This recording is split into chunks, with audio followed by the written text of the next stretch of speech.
Pulso económico. Bien, termina una semana de pocos goces y muchas sombras, protagonizada por Grifols. Al final resulta que tampoco ha sido tan grave lo que le ha sucedido al IBEX si uno lo toma desde el punto de vista semanal. 0,7% de caídas.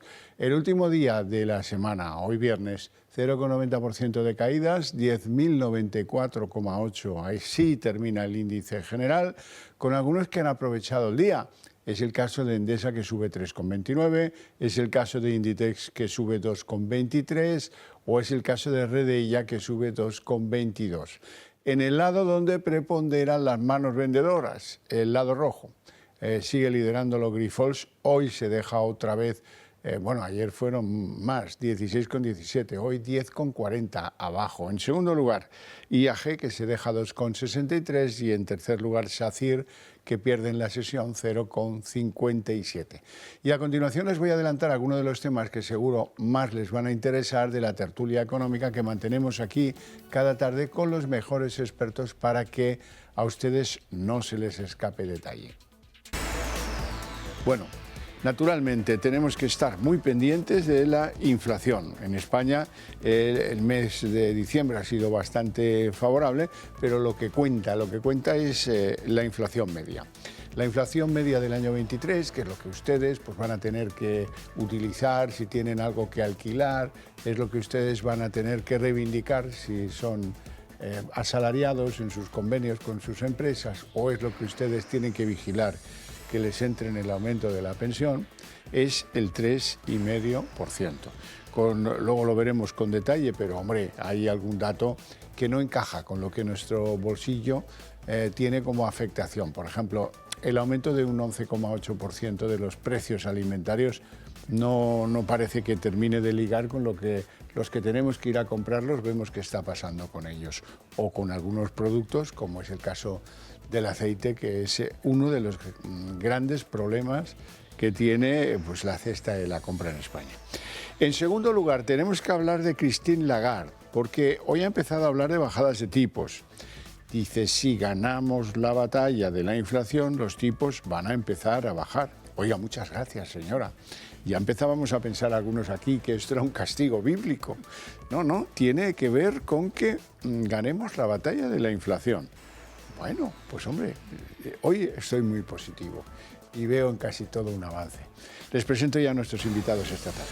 Don José Ramón Riera, quien pertenece a las risitas que oían ustedes de fondo por ahí, economista, escritor y con un canal de YouTube. Con un canal de YouTube. Sí, muy importante, si el gobierno lo permite. Así se llama, ¿no? Efectivamente. Si el gobierno lo permite. Y con 4 secciones que van a ser muy entretenidas. Anda que a ti, Riera, el gobierno te permite o te prohíbe pocas cosas. Bueno. No te vayas ya veremos, ya. Don Víctor Álvar González, feliz año, Víctor. Muchas gracias, igualmente. Socio y fundador de Next Step Finance. ¿Todo bien, por cierto? Todo muy bien, muchas gracias, enhorabuena por el canal de YouTube, muy buen título, muy buen título y mucha suerte. Vamos con ello. El IBEX hoy.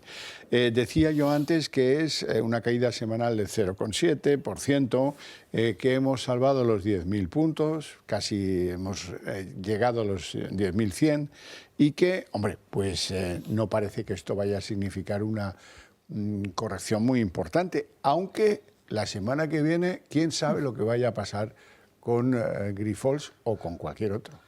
Bueno, yo sigo sorprendido, y además yo sí que lo puedo decir, porque además no me importa llamar después del canal si el gobierno lo permite, razón de más. No entiendo a la Comisión Nacional del Mercado de Valores. Sinceramente, es que no lo entiendo. O sea, desde el momento en que esto se comunica, tenía que haber parado automáticamente las acciones, haber dicho, no, vamos a analizar la situación, quiero explicaciones, y luego ya... Venga usted auditor, venga usted Grifols, venga usted quien sea y... Claro, pero es que es lo lógico, es como funciona en cualquier parte del mundo.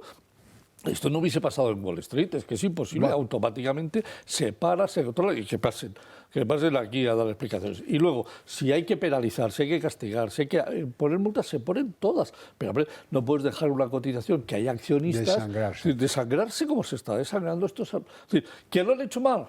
Perdóneme, los intervienes, haz lo que tengas que hacer, que para eso estás, pero dejarlos así. Y sobre todo algo muy importante, José Ramón, no dejes que la desconfianza rezume e impregne al resto del IBEX. Claro. Porque claro, los inversores internacionales, ¿recomendarías tú a alguien que trajera ahora mismo 10.000 millones a España para invertirlos en el IBEX? Hombre, ¿O te tomarías un respiro?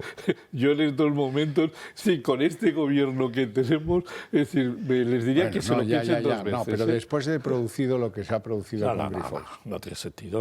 Ahora, esto es muy perjudicial. Es que cada noticia es una en contra y otra en contra. Y parece que es que estamos haciéndolo todo a favor de que nos vaya mal.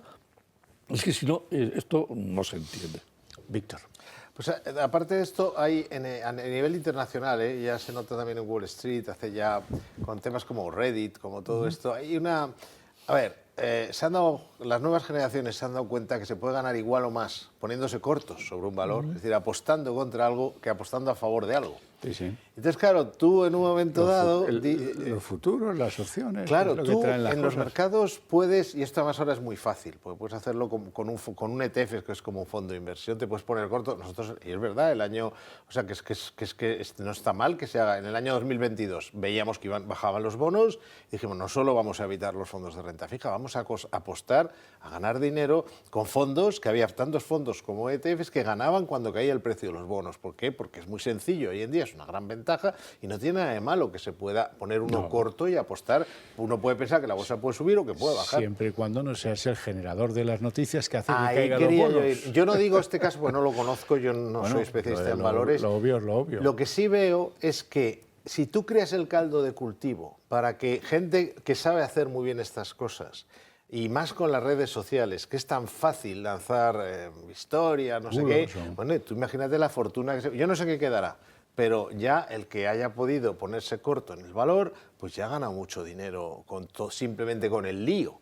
Por eso también muchas veces se detiene la cotización. Pero claro, ya si ven, esto es como que huele sangre, entonces si hay un mercado en el que ven que se puede hacer algo, yo estoy a favor del libre mercado, no estoy a favor de cortar así como sea las cotizaciones, etcétera, pero hay casos, de alguna manera hay que buscar una fórmula de que no nos convirtamos en ese mercado en el cual puede entrar un fondo de inversión que se pone corto o lo que sea, o cualquier cosa similar y ponerlo fácil, porque entonces nos vamos a convertir en una presa fácil. Estoy muy de acuerdo con usted. Bueno, vamos a ver, reflexiones al hilo del dato de inflación de Estados Unidos que apareció ayer. ¿Vale? No es un dato malo, sí que es verdad que era un poquitín más alto que el consenso de lo esperado. A lo mejor porque el consenso era un poco demasiado, bueno, pues exageradamente optimista. Los datos de ayer, 3,4%, el cierre de 2023, subyacente en 3,9%. ¿Eso exige más prudencia o cabe mantener las expectativas de bajada de tipos de interés? Yo creo que cabe, lo único que está diciendo es que probablemente puedan ser más tarde y sobre todo que lo que llaman la última milla, desde donde estamos ahora, no te digo al 2, porque eso es difícil que lleguemos al 2, pero vamos, con la inflación se pusiera americana, se pusiera en el 2,3 o 2,5, ya nos dábamos con un canto en los dientes, porque eso ya habría bajadas de tipos, etcétera, porque la pendiente sería muy clara. Entonces yo creo que lo que dificulta o nos está diciendo es que probablemente esa última milla para que baje algo más la inflación va a ser más complicada de lo que parecía, pero no creo que la tendencia, de hecho, es muy importante lo que has dicho, la subyacente. Y si ves la subyacente, la tendencia sigue siendo a la baja y es la más complicada, pues están los servicios, etcétera. Entonces yo creo que básicamente lo que hace es complicar un poco la última milla, pero no de momento cambiar la tendencia. Veremos, supongo que luego hablaremos, qué pasa también en el Golfo Pérsico, etcétera. Pero con lo que tenemos ahora mismo, si bajaran los alquileres en Estados Unidos, y algunas medidas ya lo señalan, cambiaría ya bastante la cosa.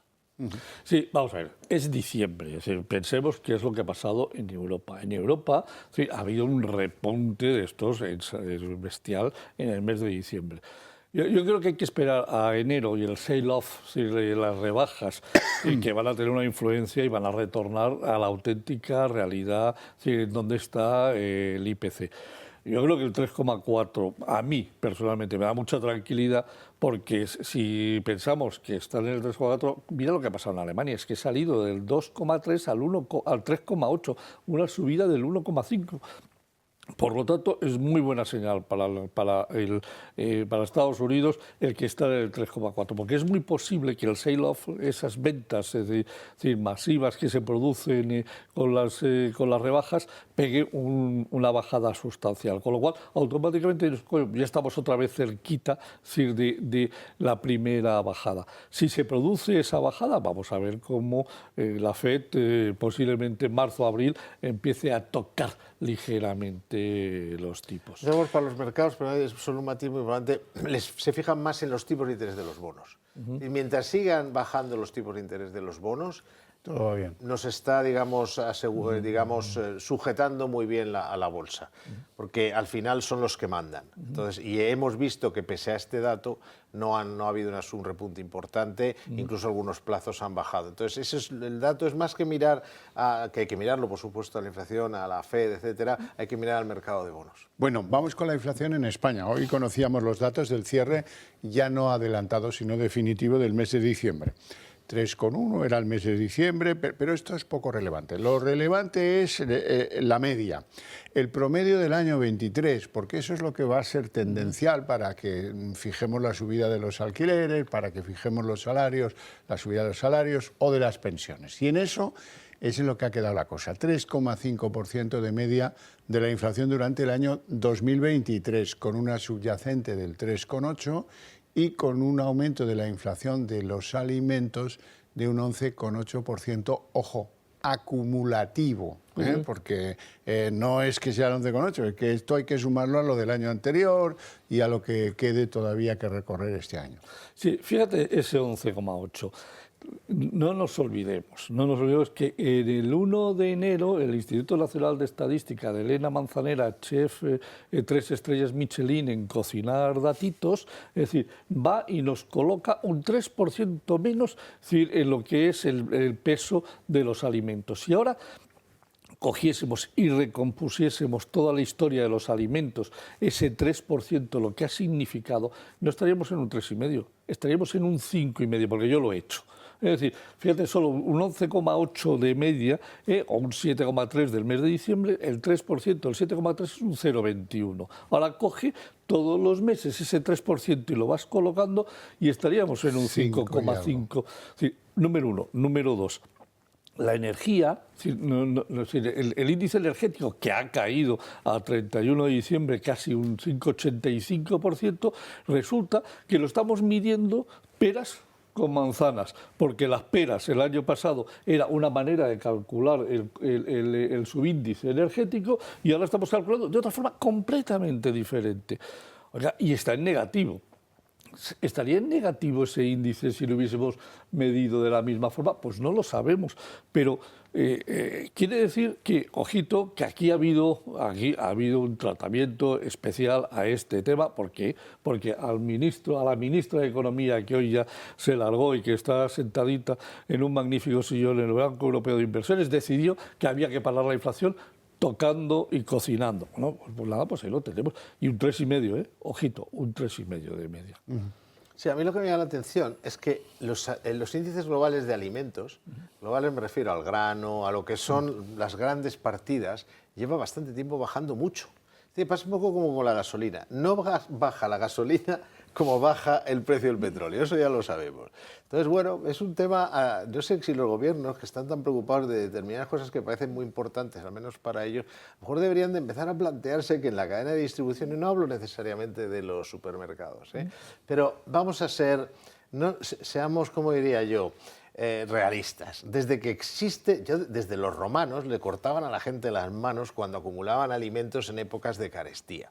En las guerras se ha fusilado a la gente por el extraperlo. Es decir, que hay una tendencia que existe. ¿Para qué negarlo? Y no es una cuestión de política, es una realidad que cuando hay muchas tensiones en los precios de cosas que se pueden almacenar o que se pueden manipular, pues se especula. Entonces yo creo que los gobiernos tengan que, no es normal que ahora mismo el precio del índice de los precios de los alimentos haya pasado como de 160 a 118, es una bajada muy importante porque las cosechas están siendo récord en Brasil, Rusia exporta ya todo lo que quiere y hay parte además que no tiene sanciones porque son el grano, Ucrania está pudiendo exportar su grano, en fin, en general, en lo que es los precios de los alimentos, con excepciones, sí, los huevos, tal, pero quitando eso, pues tampoco hay tanta tensión y todavía tenemos esas subidas de precio.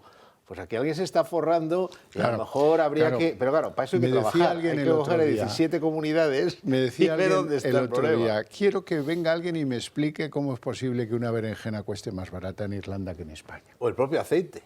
O el propio aceite en Francia. En Francia. Sí, lo sé. Está diciendo... Bueno, esto a lo mejor es una partida que se exportó cuando la sequía no había erosionado tanto los precios en España, no lo sé. Pero hay que buscar esas explicaciones, porque si no la gente se queda turulata. Bueno, a lo que vamos, antes lo mencionaba yo, esto de Christine Lagarde, que nos ha anunciado que, ojo, si ganamos la batalla de la inflación, que a lo mejor sí o a lo mejor no, los tipos van a empezar a bajar. Claro, ya que alguien le pregunte cómo ha pasado hoy. Oiga, ¿y esto cuándo? ¿Dé usted unos plazos? No, bueno, en esto no me mojo. Tremendo lo de esta señora, es tremendo. Es tremendo, pero vamos a ver, si ganamos la batalla, la batalla hay que ganarla, sí o sí, no queda otro remedio. Ya tiene los instrumentos. Sí, efectivamente, es decir, y está con los tipos de interés, y uno de los motivos por los cuales todavía no ha ganado la batalla es porque seguimos teniendo una masa monetaria en circulación de 2 billones más de las que teníamos antes de que empezase la inflación.